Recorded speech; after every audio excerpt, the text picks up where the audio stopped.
नमस्कार दोस्तों, stock India YouTube channel आपका हार्दिक स्वागत करता है। आप देख रहे हैं स्टॉक इंडिया यूट्यूब चैनल। यदि आप पहली बार चैनल पेज को विजिट कर रहे हैं, चैनल पर नए हैं तो बेल आइकन को हिट करके ऑल को जरूर सेलेक्ट कर लीजिएगा। तो मित्रों, आज की वीडियो की शुरुआत करने से पहले हम आज बता दें कि चैनल पे दो महत्वपूर्ण वीडियो है अपलोड कर लिए गए हैं। आप चाहें तो इन दोनों को कवर कर सकते हैं और दोनों वीडियो का लिंक आपको नीचे डिस्क्रिप्शन बॉक्स में मिल जाएगा, या आप चाहें तो चैनल पेज पर जाकर भी इसे कवर कर सकते हैं। तो मित्रों, शुरुआत कर लेते हैं इस लेटेस्ट वीडियो की। और मित्रों, आ गए हम सबसे पहले नॉर्मल स्क्रीन पर, और इस वीडियो में हम बात करने वाले हैं IT सेक्टर की एक बिल्कुल बहुत ही शानदार कंपनी की। और जो देखें तो एक मिड कैप श्रेणी की कंपनी है। हालांकि और कंपनी के जो रिटर्न्स है काफ़ी बेहतर देखने को मिलते हैं, और एक तरह से कंपनी है ये अपने शेयर होल्डर्स के लिए एक मल्टीबर्गर साबित होता है। और आज की बड़ी गिरावट में भी अगर बात करें तो स्टॉक्स में अच्छी खासी है वो तेज़ी देखने को मिली है, और इस तेज़ी के पीछे के कारण का भी देखेंगे और कंपनी के बात कर लेते हैं। तो सबसे पहले शुरुआत कर लेते हैं, तो कंपनी का नाम हम सबसे पहले देख लेते हैं। तो हम अपन बात करेंगे साइंट लिमिटेड की। तो साइंट लिमिटेड है वो IT सेक्टर की मिड कैप श्रेणी की बहुत ही बेहतरीन कंपनी देखने को मिलती है। और कंपनी के क्लाइंट्स की चर्चा करेंगे तो आप बिल्कुल चौंक जाएंगे, बहुत ही बेहतर कंपनी को देखने को मिलती है। सबसे पहले हम कंपनी के रिटर्न्स की बात करेंगे। तो कंपनी के रिटर्न्स देखें तो आज की अगर सेशन में बात करें तो आज भी स्टॉक्स में करीबन है वो 2 से 2.5% की तेज़ी देखने को मिली है। स्टॉक्स है वो 973 पर है वो ट्रेंड कर रहा है।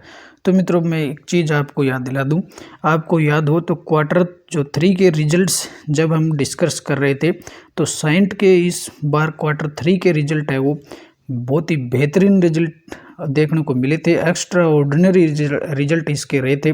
और इसका जो इस Q3 में जो नेट जो प्रॉफिट रहा है, नेट प्रॉफिट अब तक कंपनी का शानदार, सबसे अब तक कंपनी के इतिहास में सबसे शानदार Q3 रिजल्ट रहा था इसका। और इसका जो नेट प्रॉफिट था बहुत ही बेहतरीन देखने को मिला था। और इसी वजह से गिरते हुए मार्केट में भी इसमें आपको बड़ी तेज़ी इसमें देखने को मिल रही है। और यदि लास्ट 5 डे की अपन बात करेंगे तो लास्ट 5 डे में स्टॉक्स है वो 6 से 7% का रिटर्न है वो जनरेट करके दे रहा है। और यदि लास्ट 1 मंथ्स की बात करें तो स्टॉक्स है वो 11% तक दौड़ चुका है। और यदि अपन लास्ट 6 मंथ की बात करेंगे तो स्टॉक्स है वो करीबन है वो 17 से 18% का वो दमदार रिटर्न देखने को मिल रहा है। जहां अगर अन्य IT सेक्टर की बात करें, IT सेक्टर की अन्य जो कंपनियों की बात करें तो IT जो सेक्टर है उसमें पिछले 1 साल से इसमें गिरावट का ही दौर देखने को मिल रहा है। जहां बड़ी जो IT सेक्टर की जो दिग्गज कंपनियां हैं इनके स्टॉक्स है उनमें चिट्टी की भांति वो रेंकते हुए देखने को मिल रहे हैं। लेकिन आपको साइंट का जो स्टॉक्स है उसमें अच्छी खासी इस साल है वो रिकवरी देखने को मिल रही है। और हालांकि अब है वो IT सेक्टर है वो रिकवरी मोड पर है, और आने वाले दिनों में अगले 6 से 12 महीने के दौरान IT सेक्टर में बड़ी रिकवरी आपको देखने को मिलेगी। तो साइंट का जो देखिए लास्ट 6 मंथ में 18% का रिटर्न देता है। और यदि अपन ऑल टाइम की बात करें तो ऑल टाइम ने अब तक स्टॉक्स है वो 7500% तक दौड़ चुका है, और अच्छा खासा रिटर्न अपने शेयर होल्डर्स को दिया है। और यदि कंपनी की लिस्टिंग की बात करें तो 30 सितंबर 1998 में कंपनी लिस्ट हुई थी, और उसके बाद से कंपनी का शानदार चार्ट देखने को मिलता है। हालांकि स्टॉक्स में बीच बीच में बड़ी गिरावटें देखने को मिलती हैं, लेकिन स्टॉक्स के हमें लॉन्ग टर्म के लिए होल्ड करें तो इसमें लंबा पैसा, अच्छा मोटा खासा पैसा बनाया जा सकता है। और अब तक ये इसका स्टॉक्स को देखें तो अपने शेयर होल्डर्स के लिए मल्टीबैगर स्टॉक साबित हुआ है। हालांकि जो बॉर्डर बेस्ड जब गिरावट होती है तो इसमें भी आपको गिरावट देखने को मिलती है, लेकिन अगर इसे लॉन्ग टर्म के लिए होल्ड करेंगे तो आपके पोर्टफोलियो में ऑल टाइम ये ग्रीन ही नज़र आएगा। इसलिए इसे 3 से 5 साल, या हो सके तो आप इसे 10 साल तक के लॉन्ग टर्म के लिए होल्ड करेंगे तो बहुत ही मल्टीबैगर स्टॉक साबित होगा। और ये अपन देखेंगे कंपनी के डाटा से, हम ये साबित करेंगे कि कंपनी वास्तव में एक मल्टीबैगर स्टॉक साबित हो सकता है। तो यदि आज की लेटेस्ट न्यूज की बात करें तो साइंट का स्टॉक्स है वो गिरते हुए मार्केट में भी दौड़ क्यों रहा है। तो इसकी चर्चा कर लेते हैं। तो सबसे पहले इसने आज एक पार्टनरशिप की है। इसने यूके बेस्ड जो थिंक टैक्स जो कंपनी है, यूके की एक जो थिंक टैक्स कंपनी है, उसके साथ इसने पार्टनरशिप किया है और बिजनेस, इसका जो बिजनेस टैब अब वो आगे एक्सपेंड करने वाला है। इस वजह से स्टॉक्स में आज इसमें पिछले 3 से 4 ट्रेडिंग सेशन में इसमें तेजी देखने को मिल रही है। और Cyient hits 52 week high on the pact with think tax stocks surge 7% in 3 days. और अब ये 52 वीक हाई पर चल रहा है स्टॉक्स, और इसने थिंक ट्रैक्स के साथ एक बहुत ही शानदार पार्टनरशिप की है और इसी पार्टनरशिप के चलते आज भी स्टॉक्स में बड़ी तेजी देखने को मिल रही है। और साइंट का जो स्टॉक है वो 52 वीक हाई पर चल रहा है। 4 दिन में लगातार ये स्टॉक जो तेजी में देखने को मिल रहा है। तो पिछले 5 दिनों से इसमें जो लगभग 6% की तेजी आ चुकी है। तो इसका कारण ये कंपनी ने थिंक ट्रैक्स के साथ एक पार्टनरशिप की अनाउंसमेंट किया है। और इस साझेदारी का जो मकसद है वो कंपनी ने क्या बताया कि मैन्युफैक्चरर्स की एफिशिएंसी को बढ़ाना और कंपनी की जो लागतें हैं उनको कम करना। मैनेजमेंट ने ये अपना इस जो डील हुई है या जो साझेदारी हुई है, पार्टनरशिप हुई है, इसका मोटिव कंपनी ने ये बताया है कि जो मैन्युफैक्चरर्स जो फैसिलिटी है उनको बढ़ाना है और कंपनी की जो लागतें हैं उनको कम करना है। और यदि बात करें इसके थर्मेक्स के साझेदारी के ऐलान का, तो इसने एक्सचेंज को दिए फाइलिंग में कहा है कि ये साझेदारी ग्लोबल मैन्युफैक्चरिंग को AI संचालित डाटा के माध्यम से अपनी मैन्युफैक्चरिंग जो ऑपरेशंस है उनके प्रदर्शन को बेहतर करने में मदद करेगी। आगे कंपनी ने कहा है कि साइंट की end to end manufacturing service और think tracks solutions manufacturing leaders को अपने प्रदर्शन को बेहतर करने में मदद करेगी। यानी जो यूके बेस्ड जो कंपनी है थिंक ट्रैक्स, ये इसकी सहायता से कंपनी सॉल्यूशन मैन्युफैक्चरिंग जो लीडर्स है और अपनी जो बिजनेस का जो प्रदर्शन है उसे काफ़ी बेहतर करने में मदद मिलेगी और इससे ऑपरेशनल परफॉर्मेंस में कंपनी के सुधार होगा। तो ये इस थर्मेक्स जो थिंक ट्रैक्स है इसके साथ जो पार्टनरशिप है इसका मोटिव कंपनी ने ये बताया। और आगे अगर बात करें तो इस पर आने वाले दिनों में एक कंपनी का IPO भी आने वाला है। कंपनी की जो एक सब्सिडरी जो कंपनी है साइंट DLM, तो साइंट DLM ने इसके जो IPO के जो डॉक्यूमेंट्स हैं वो सभी के यहाँ दाखिल कर दिए हैं और आने वाले समय में आपको इसका साइंट DLM नाम से आपको इसका IPO भी आते हुए देखने को मिलेगा। तो साइंट की जो सब्सिडरी कंपनी है साइंट DLM अपना IPO लाने जा रही है और IPO के जरिए कंपनी 740 करोड़ रुपए जुटाना चाहेगी और कंपनी इसके लिए मार्केट रेगुलेटरी सेबी के पास ड्राफ्ट पेपर दाखिल कर दिए हैं। और कंपनी अब ये जो साइंट DLM करती क्या, Cyient DLM aerospace, defence, medical technology, industrial sectors में global original equipment manufacturers OEM की क्वालिफाइड सप्लायर है। यानी और देखें कि ग्लोबल लेवल पर देखें, वर्ल्ड लेवल पर देखें तो कंपनी है बहुत ही बेहतरीन सेक्टर में काम करती है। एरोस्पेस, डिफेंस जो भविष्य के बड़े सेक्टर्स हैं और इंडिया जो गवर्नमेंट है उसने आत्मनिर्भर भारत का नारा लगा रखा है। तो एरोस्पेस में और डिफेंस में बहुत ही आगे बेहतर काम होने वाले हैं देश में। तो इस लिहाज से कंपनी का बिजनेस आगे बहुत ही तीव्र गति से बढ़ने वाला है। मेडिकल टेक्नोलॉजी भविष्य का बिजनेस है, industrial sectors, global engineer, original equipment, तो ये सभी जो इसके बिजनेस के जो सेगमेंट हैं बहुत ही शानदार सेगमेंट देखने को मिलते हैं।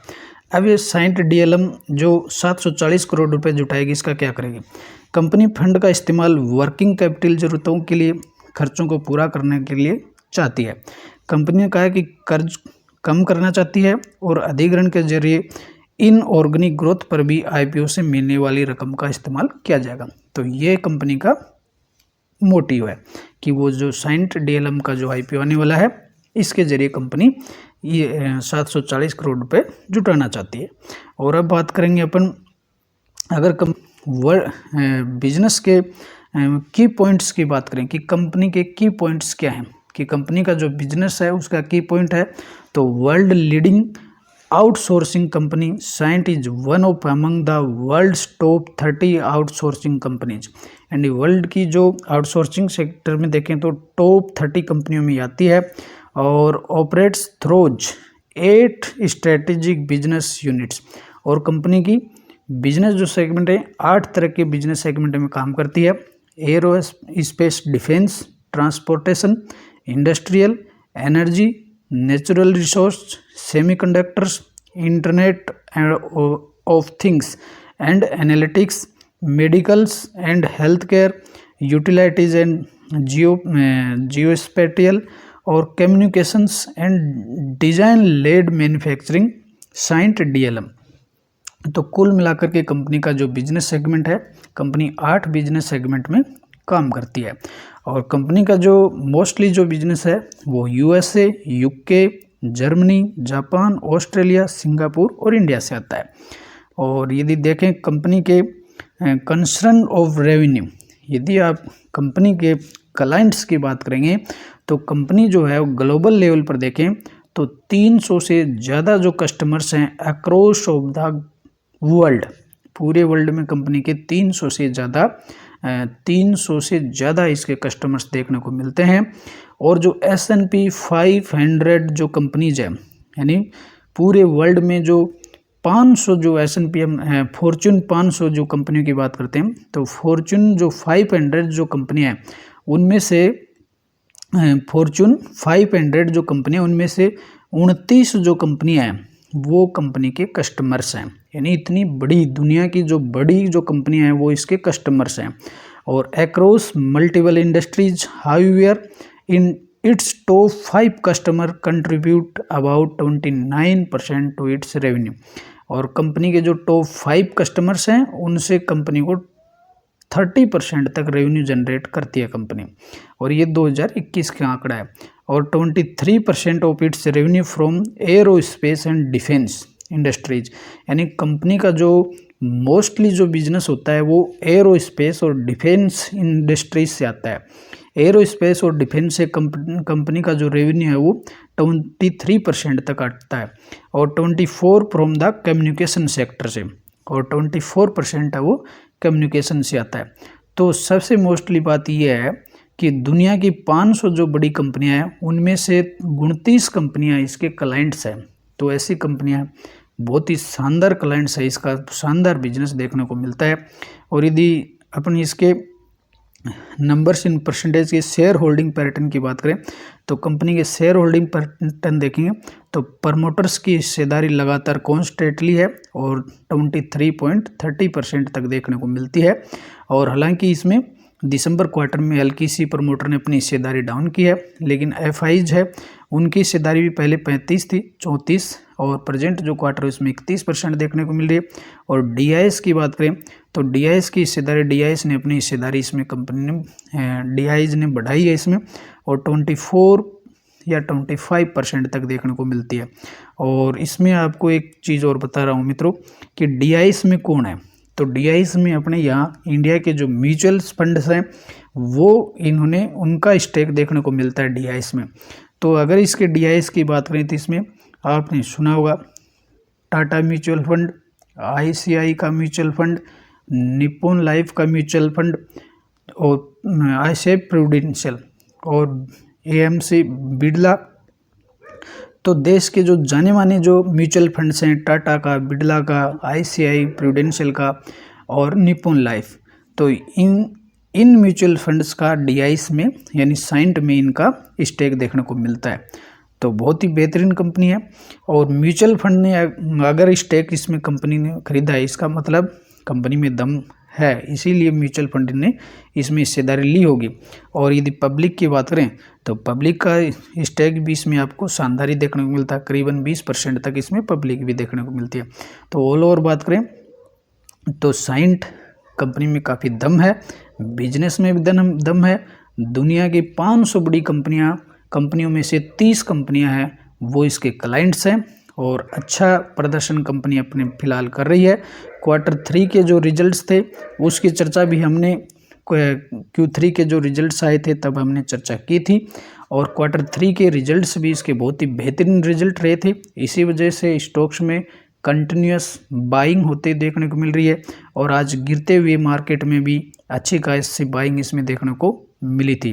तो मित्रों, जब भी ये स्टॉक्स है वो गिरावट में मिले, लपक लेना इसको, भविष्य का मल्टी वगैरह बढ़ने वाला है। आज कंपनी मिड कैप की है, आज कंपनी मिड कैप श्रेणी की है। कल पहले ये माइक्रो कैप हुआ करती थी और भविष्य में ये लार्ज कैप भी बनेगी। इसलिए मैं कहता हूँ जब भी मौका मिले इसको लपक लेना। बहुत ही शानदार कंपनी है। गिरते हुए मार्केट में भी जो कंपनी दौड़ लगा सकती है, इसका मतलब कंपनी में दम है। तो मित्रों, इस वीडियो में इतना ही। यदि आप पहली बार चैनल पेज को विजिट कर रहे हैं तो बेल आइकन को हिट करके ऑल को जरूर सेलेक्ट करना और वीडियो पसंद आया हो तो शेयर और लाइक अवश्य करना। और शेयर और लाइक से हमारा काफ़ी मोटिवेशन बढ़ जाता है। देखते रहिए स्टॉक इंडिया। अगले वीडियो में फिर मिलते हैं, तब तक के लिए नमस्कार।